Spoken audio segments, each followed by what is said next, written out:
आपण सुद्धा शांत राहावं। 1 मिनिटात खळबळ झाली असेल, कारण गृहमंत्री वागतोच तसा, काय करावं आम्ही।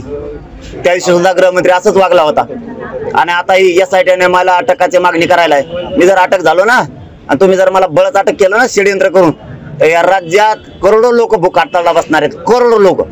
कापूस जसा फुटतो ना तसे तुम्हाला नुसते रस्त्यावर आणि जमिनीने जिकडे तिकडे नुसते मराठीत लाखो करोडो बसलेले दिसणार आहेत। त्यांनी आता सांगितलंय मराठ्यांनी शांत राहावं, कारण त्या दिवशी सुद्धा यांनी असंच केलं होतं। गुन्हे दाखल केले म्हणून मी मुंबईला निघालो होतो। करणार नाहीत, रास्ता रोको करणार केले ते, म्हणून राज्यातला मराठा उठला होता।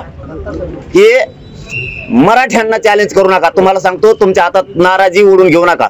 आज पुन्हा एकदा सांगतो, पुन्हा एकदा सांगतो, तुमच्या हातातला चान्स गेलेला नाही। तुम्ही मराठ्यांची नाराजी अंगावर घेऊ नका। सगळ्या सोयरींची अंमलबजावणी करा। मराठ्यांना OBC-तून आरक्षण द्या, गॅजेट सुद्धा घ्या।